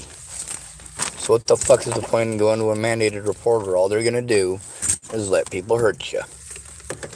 That's what friends and family are for. Hey man, I'm not getting abused enough. Fuck dude, go get a family. Is that really a complaint in the United States that people just aren't being abused enough? Is that really an issue we Americans have?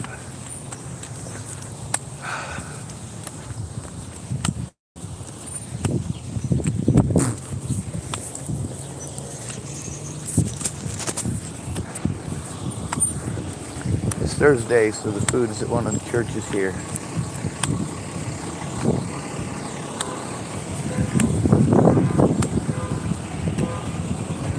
Oh my god! Yeah, that's a big one. Fat bottom girls, you make the rockin' world go round. Boom, boom, boom. I don't know why the cigarette reminded me of that song. Probably because I love cigarettes. It's an old-fashioned song.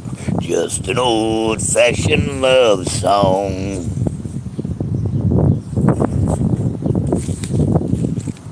I just picked a cigarette up for me. Just an old-fashioned love song. Gonna shove it in my face and light it, baby.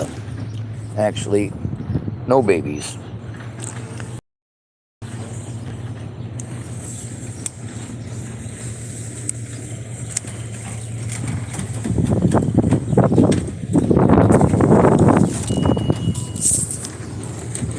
Not a matter of like. Never been a matter of like.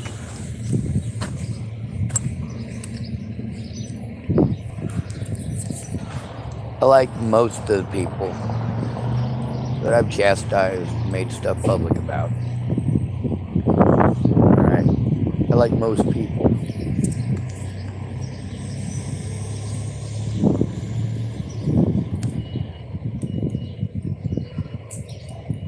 Also, is it just me? But Oh, this question is for those of you from the 80s, I guess, if you've watched this son of a bitch till this far in.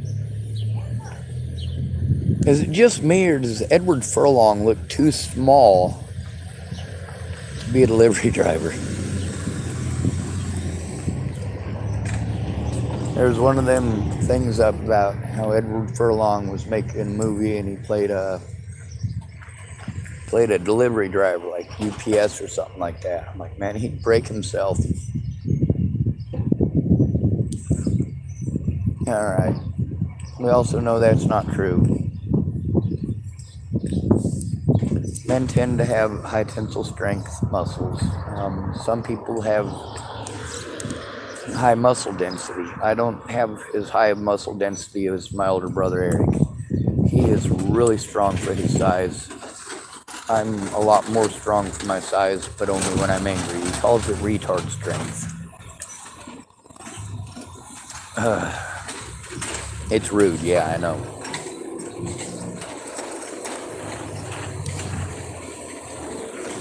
Now, a lot of these women that I've had to talk to have gone out of their way to act inappropriately. Now, by not looking at evidence, they don't understand the processing issues.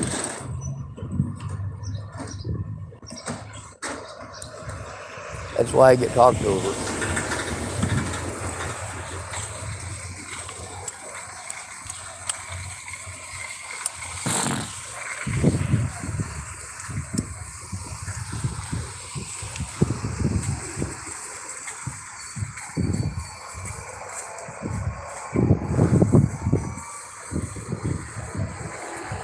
Oh, there's nobody out here staring at me like a dog. Like I did something horrible to their dog. That's a good start.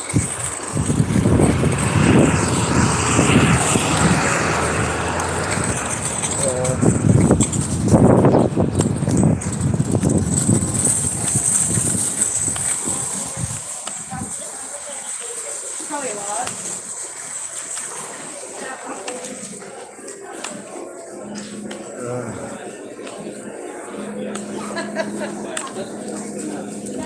No, but I mean, should I take it to go to the medication?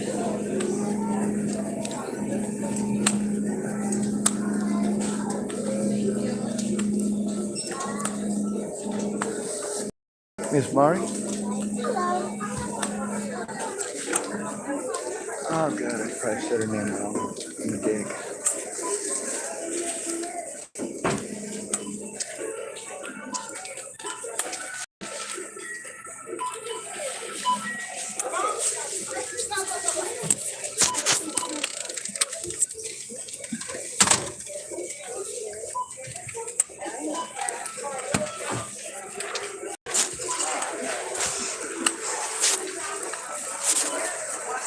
Yeah, you know,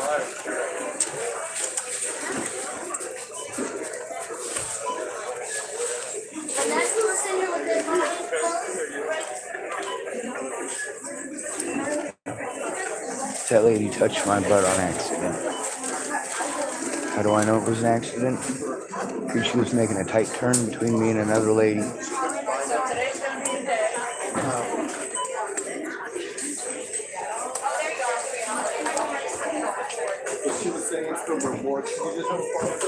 Alright, I am a very conflicted American right now.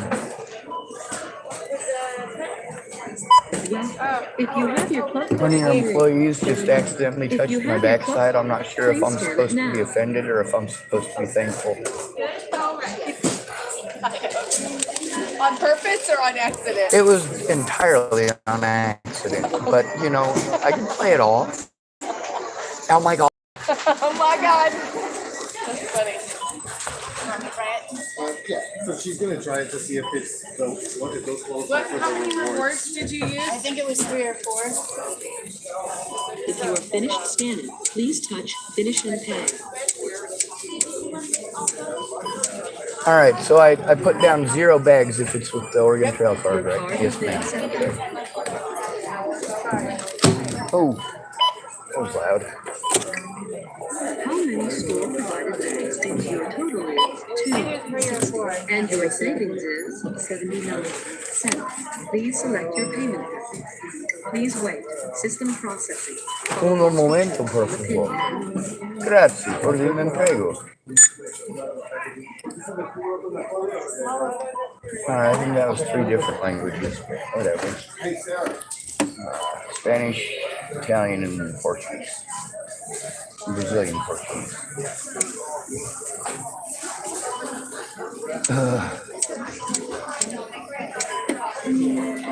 I got 2 hours to try to get something done. And hopefully Monkey's got time. He's kind of a streamer and he curses a lot. The kind of language that he and I use at each other, whether endearing or not, is not for human consumption. And after hearing he and I having a conversation with one another, it is highly recommended that you scrub your brain out with a toilet brush because it's cleaner than whatever you probably just heard. So I won't record that one live. I'll record it on the side.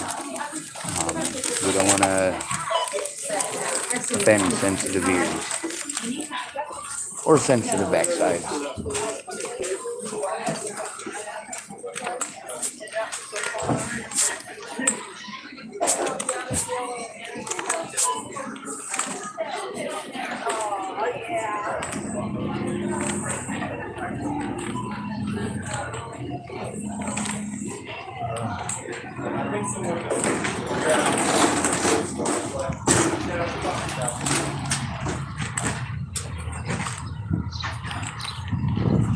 Alright.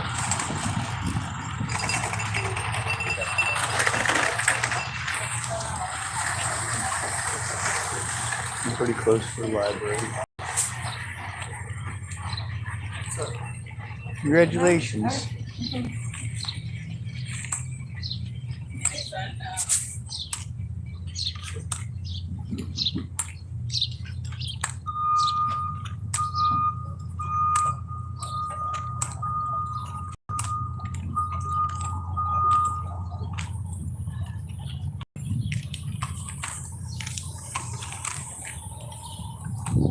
I should probably end this video.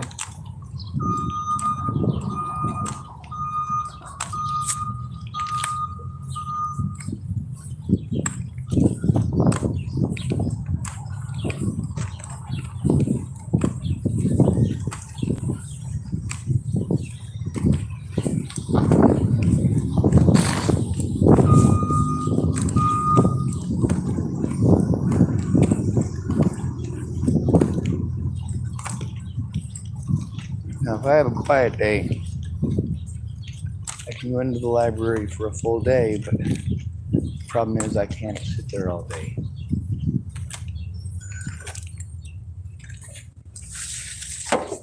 I'll get antsy and I'll have to walk. Oh, yeah. Yes, sir. I thought it was a kayak, like a clear, like Lexan, like clear. It was. It took me 30 minutes to make the kayak, 15 minutes to make the pontoons, and 10 minutes to test it out. Oh, It worked fine until the wind. Oh, yeah. But cool idea. it is. I saw it on the internet and I went, you know what? With as screwed up as my back is, I can't carry a kayak, but I can carry that. Yeah. Well, a little bit of, hopefully a little bit of troubleshooting and come up with plan B and you'll get there yet, right? Yes, sir. Well, it costs $27 for the pallet wrap, and the pallet wrap will probably wrap that about 20 more times. Yeah. I mean, So. That's pretty cool. Thanks. Yes, sir. Good luck. Absolutely. You too.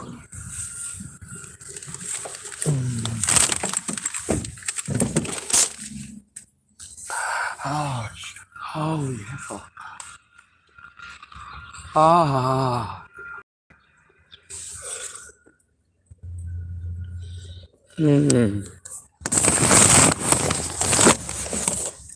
Ah.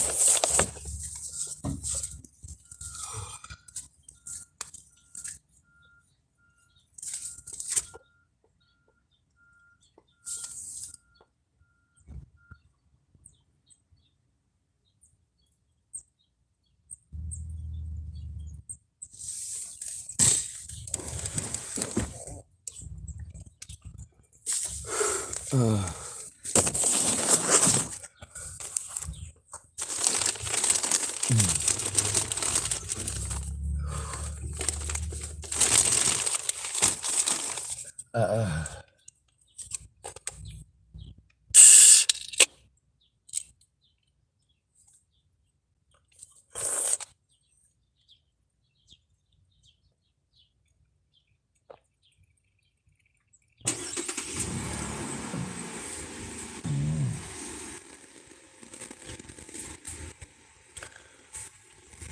all right, so there's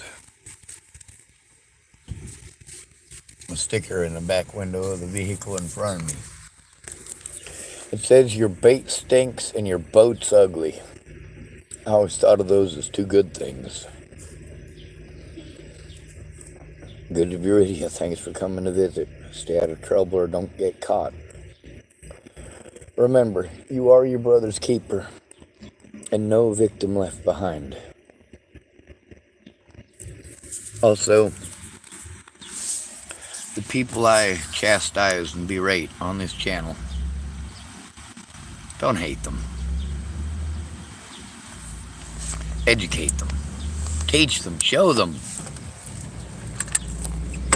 Show them that talking over somebody is not helpful.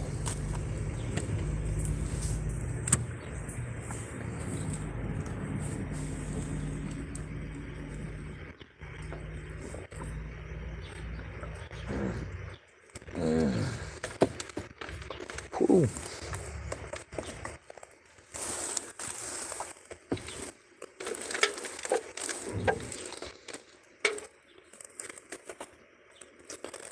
Life is hell. We wanna stop here for a moment and reflect on being our sister's keepers too. What does that mean? The whole MGTOW thing. Men going their own way, absolutely and for certainly we know why. And I believe that they should be allowed to go their own way.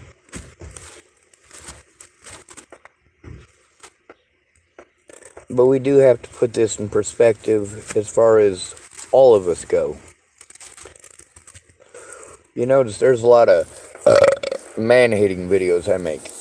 There's also a lot of woman-hating videos I make. They're not actually hater videos. It's me pointing out to both sides, hey, we're both wrong.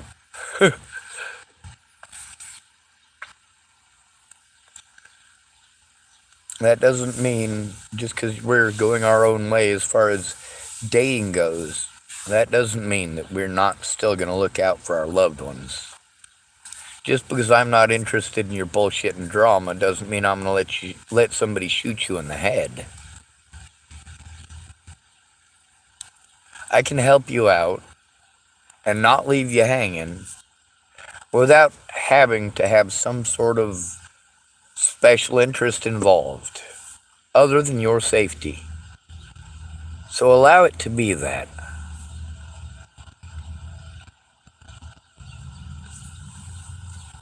There's a lot of people that I've reached out to about the child molesters and the rapists and the computer stuff, and a lot of people don't understand the repercussions because they're too busy with their assumptions. After 6 years, it's hard for them to understand that. I mean, they got their own pretty words and ideas about it. But like I said, I can't be there to defend myself. The people that don't like me, well, they're friends with some of my friends. Which ones in specific, we'll have to go to the library.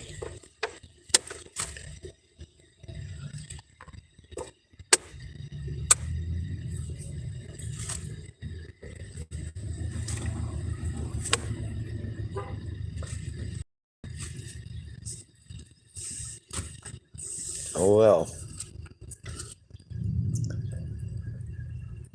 I guess I'll relocate to closer to the library. I do have to worry about leaving my vehicle unattended. That sucks. Now, Monkey, there's a lot of stuff that he hasn't gotten to hear about, hasn't known about, just knows about my frustration, right? Well, we got to keep our sisters safe. We got to keep our brothers safe too, regardless of skin color. And just because he's taller than you and has a bigger dick doesn't mean that he's not still a person. Just because he's shorter than you and can't see his own private parts doesn't mean that he's less of a human being.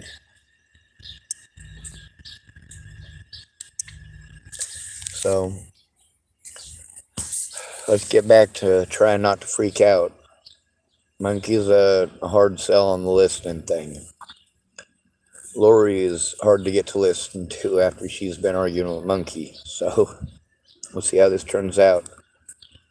Disappearing for 3 days and being a dick, well, fuck. At least it wasn't 6 years.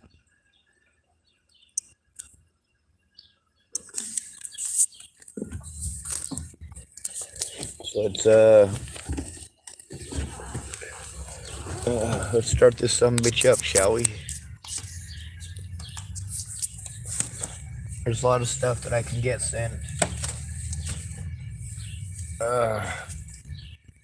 Just with the phone, as long as I have someone to send it to who's going to help turn it in.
That can come and go sometimes. The internal pain, sometimes I can shock the pain out of it.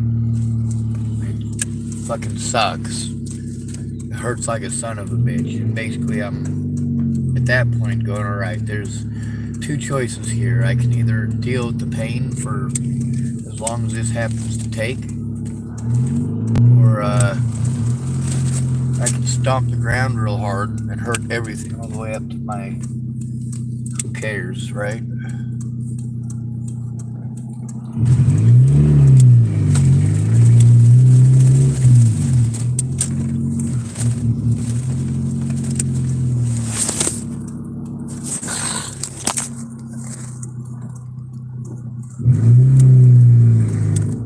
Oh, is that a one-way? No, it's not. Good.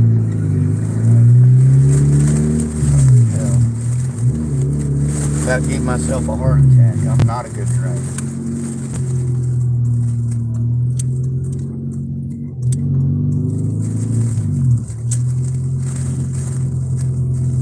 Alright, we'll park outside of this lodge. I'd like to park under that fucking tree. The only good place to fucking park in the whole goddamn place. There's no parking spot there.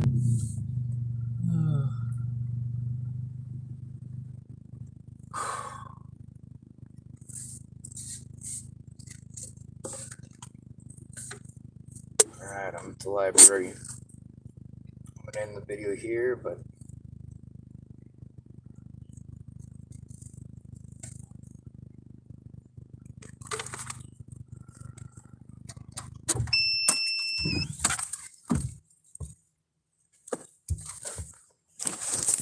I'm gonna get this shit sent to who it needs to go to.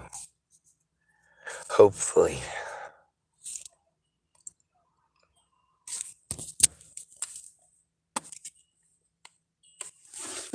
What the hell is going on there?